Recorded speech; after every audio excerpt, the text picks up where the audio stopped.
ওকে আমি সবসময় এই নবাবগঞ্জ উপজেলার মুক্তি ক্লিনিকে দেখাই, সেখান থেকেই আর কি ওর ডেঙ্গু পজিটিভ ধরা পড়ে। উপসর্গ দেখা যাচ্ছে পেট ব্যথাটা বেশি করতেছে, খাওয়া দাওয়া খাইতেছে না।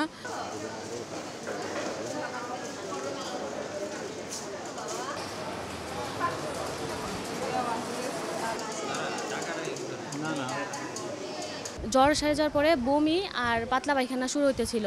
তারপরে পাতলা পায়খানা, পরে এখানে ভর্তি হই। এখানে ভর্তি হওয়ার পরে 5 দিন যাবৎ জ্বর ছিল না, আর বমি আর পায়খানা দুটোটাই বন্ধ হয়ে যায়। মেডিসিনও চলতেছিল, কিন্তু হঠাৎ করে আবার কালকে বমি আর জ্বর, এটাই আর কি ওর উপসর্গ, মানে বমি আর জ্বরটাই ওর প্রধান কারণ।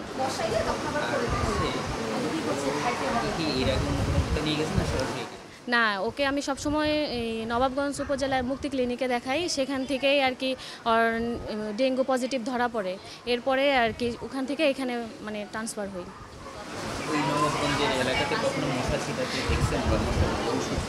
না মানে আমরা তো নবাবগঞ্জ থাকি, কিন্তু বর্তমানে মোহাম্মদপুরে আর কি থাকা হয়, সেখান থেকে আর কি মানে বাচ্চাটা অসুস্থ। মানে ওকে আমি নবাবগঞ্জ ডাক্তার দেখাই, তো সেজন্য সেখানে যাই ডাক্তার দেখাইছি, পরে আবার এখানে আসছি, কিন্তু বর্তমানে মোহাম্মদপুর থাকি। এর প্রথম দিনে এরকম ছিল, পরের দিন এখানে আসি ডক্টর দেখাই, কিছু টেস্ট দেয়। পরে দিন চলে গেলাম দ্বিতীয় দিন, তৃতীয় দিন আসলাম, টেস্টগুলো নিলাম, দেখা যায় ডেঙ্গু পজিটিভ।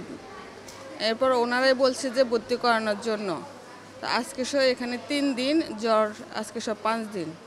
টেস্ট তো প্রতিনিয়ত করতেছে, রেগুলারলি করতেছে, কিন্তু ওর উপসর্গ দেখা যাচ্ছে পেট ব্যথাটা বেশি করতেছে, খাওয়া দাওয়া খাইতেছে না। আর খাওয়ার খাইতে গেলে বলে যে পেট ব্যথা, কিন্তু এখনও পর্যন্ত মানে পেট ব্যথাটাও কমে নাই। এখনও খাওয়ার খাইতে গেলে পেট ব্যথা, খাওয়ার খাইতে চায় না। আমি মিরপুর 14 থেকে।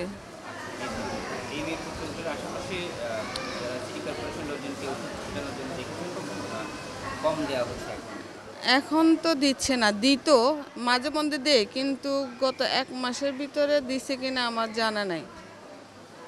কিন্তু এর আগেও মাঝে মধ্যে বিকেলবেলা হলে কিন্তু দিত, বিকাল বা সন্ধ্যার দিকে হইলে ওরা মেশিন নিয়ে দিত, দেখতাম।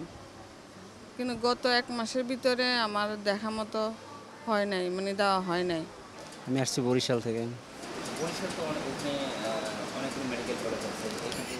কিন্তু ঢাকারটা বেটার মনে করতেছি, ঢাকার চিকিৎসাটা।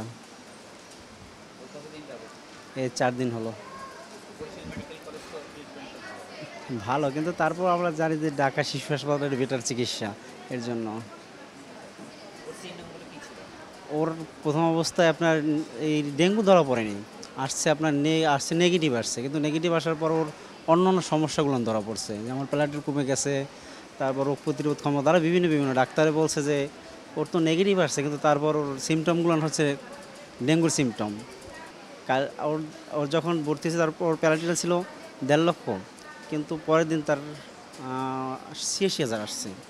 এখন আজকেরটা আমরা এখন পর্যন্ত বলতে পারি না, ডাক্তার এসে বলবে, তারপর বোঝা যাবে কী অবস্থা।